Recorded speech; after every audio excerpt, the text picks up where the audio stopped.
Hey guys, HDvee here and welcome to a brand new video. Today we have more Pokemon Brilliant Diamond and Shining Pearl stuff to go over, new gameplay screenshots, a couple of new mini leaks, all that good stuff. So if you're excited for the video, as always, make sure to drop a like down below. Let's try and hit 500 likes, it really helps out. Leave a comment with your thoughts on absolutely anything we cover in today's video. Subscribe if you're brand new, ring that notification bell for daily Pokemon content. With all of that out of the way though, let's get into the video and I really hope that you enjoy. So, starting things off, let's take a look at the new gameplay screenshots for Pokemon Brilliant Diamond and Shining Pearl. So this was tweeted out by PokeExperto, and they said, new images of Sinnoh's Underground from Pokemon Brilliant Diamond and Shining Pearl. So of course, the games are very close to coming out, and one of the big things that we're looking forward to is the Grand Underground, with all the hideaways and stuff, the shiny statues, and this is, I do believe, the first time you enter the Underground. Rourke does kind of meet you and he's like, oh yeah, this is all the stuff you can do. So he probably this is just like the little mini cutscene thing where he tells you how to make secret bases and how to dig for like fossils and stuff like that, and maybe the Diglett minigame as well if that's available from the get-go. But yeah, that's a little screenshot there. We have another screenshot here of the character in the hideaway with the Skorupi there, a couple of Geodudes there just chilling. We have another screenshot here of the Lucas character riding a barrel because HMs are in the hideaways. As you can see, he is surfing on the barrel here. We got a tentacruel there. And then the final image is this one. So this is all to do with like the shiny statues and stuff. These are the statues you want to find because these are the ones that like double your chances of finding a shiny in the hideaway. It goes from 1 in 4,096 to a 2 in 4,096. Again, at the point I'm recording this video, we don't know if the shiny charm affects anything else. Apart from the Masuda Method eggs, it doesn't seem to affect hideaways. So the only way to increase shiny luck in Pokemon Brilliant Diamond and Shining Pearl that isn't the Masuda Method is obviously doing the radar chaining method, and then the hideaways is getting these statues to hopefully boost your shiny chances as well. So I don't know what these statues are for. I'm guessing they just kind of create the different hideaways or whatever, and then these ones affect the shiny rates, and then these affects like typing or something, because this is also something that affects like the hideaways as well. There's a lot more that meets the eyes in these like hideaway things, so very exciting stuff to take a look at when hopefully that all does drop. We have some more stuff to go over about shiny hunting later on in the video, which obviously we'll cover.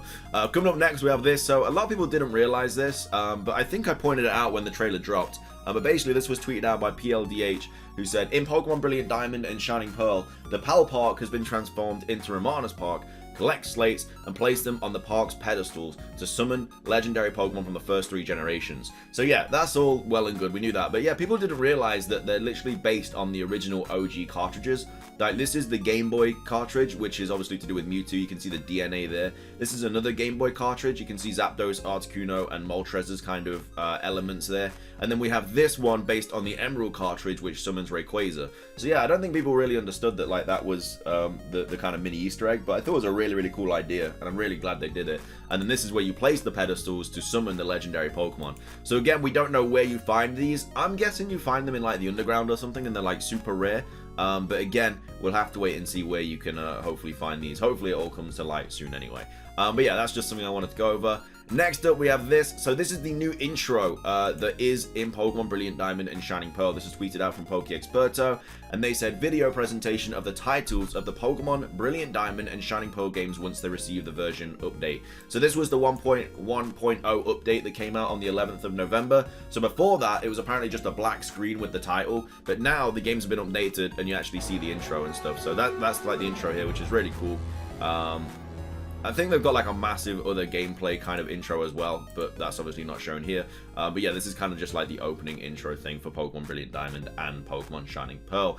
Coming up next, we have some more mini leaks regarding like IVs and EVs and stuff like that. So for those wondering, yes, you can still feed your Pokemon more than 1 vitamin at a time, and you're not capped at 100 EVs per stat, just like in Sword and Shield.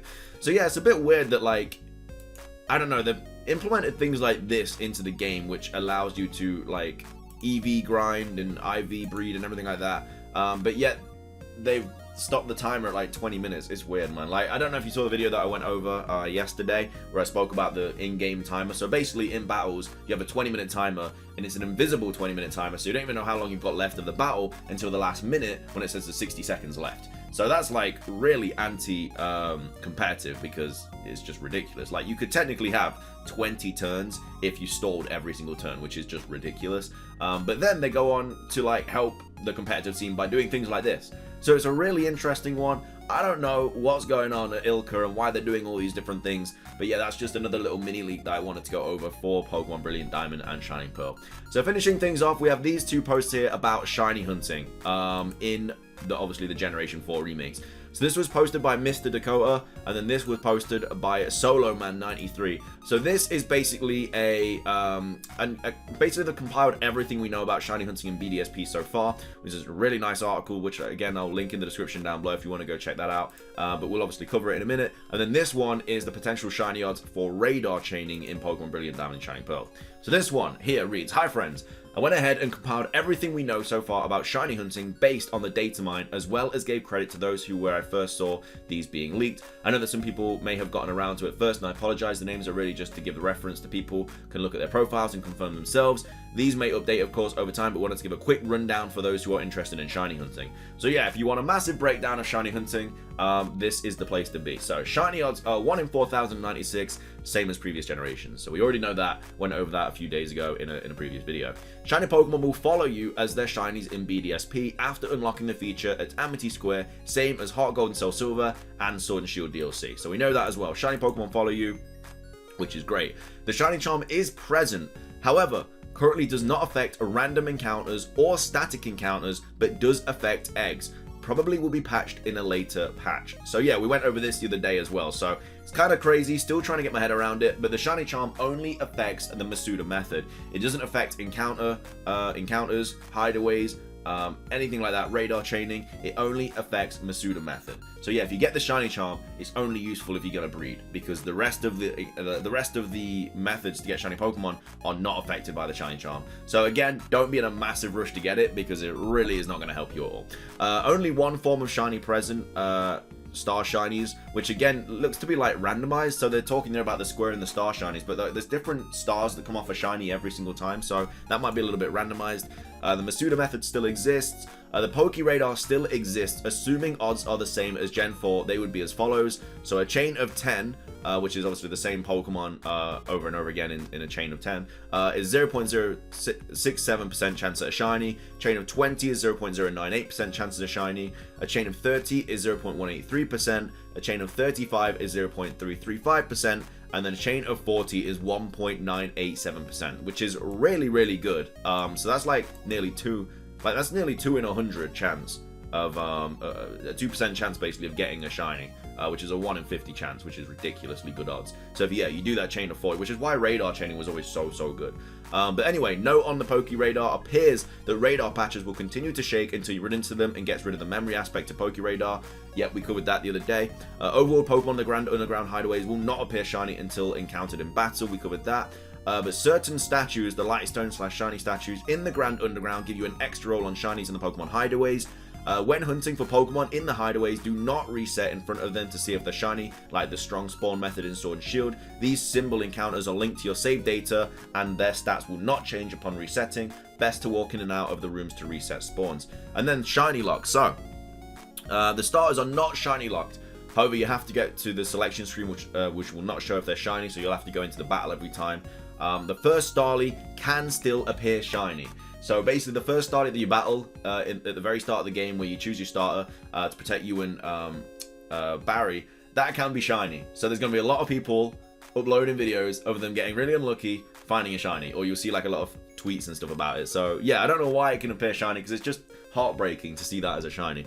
Legendaries are not shiny locked. The method for hunting post-game legends in Romana's Park, unknown but likely soft resets. So yeah, all the Pokemon in Romana's Park, your legendary birds, Mewtwo, Rayquaza, Kyogre, Groudon, the legendary beasts, Ho-Oh, Lugia, all them not shiny locked. You can shiny hunt them to your heart's content.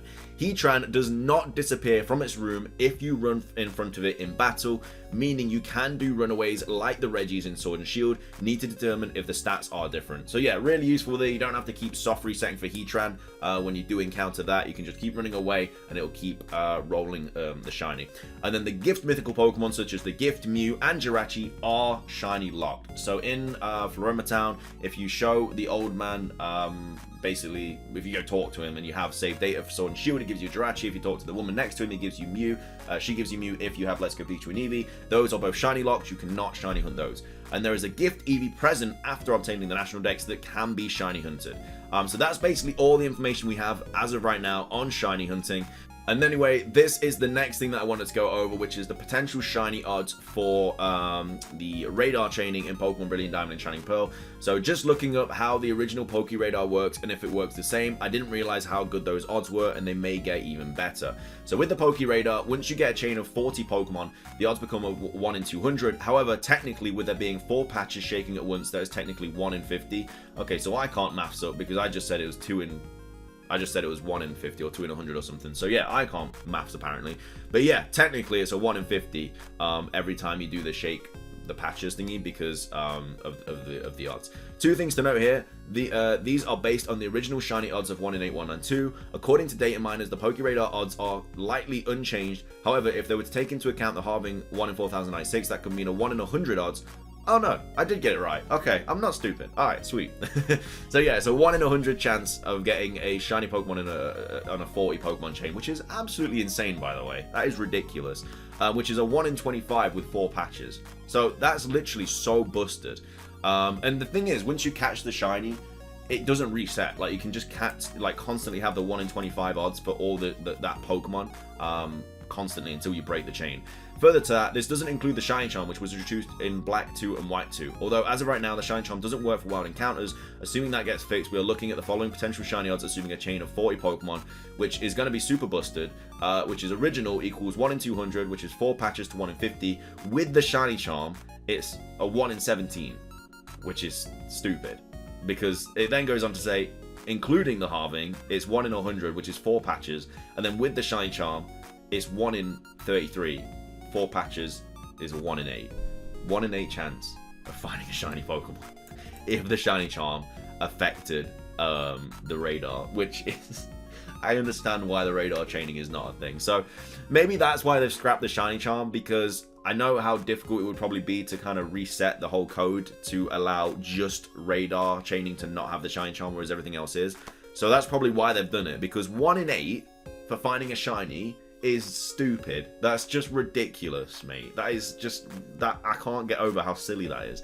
So, yeah, I mean, the original and the halving are both insane odds. This could explain why the Shiny Charm might not end up working with wild encounters. So, yeah, that's just something I wanted to go over today, because it might explain why the Shiny Charm doesn't necessarily work for like wild encounters and stuff like that, which makes a lot of sense if it's going to be a 1 in 8. But anyway, that's going to be everything for today's video. I hope you guys enjoyed it. If you did, make sure to drop a like down below. Let's try and hit 500 likes. Leave a comment. What are your thoughts on everything we covered today? Subscribe if you're brand new. Ring the notification bell. That's everything from me. Have a fantastic rest of your day. Until next time, peace.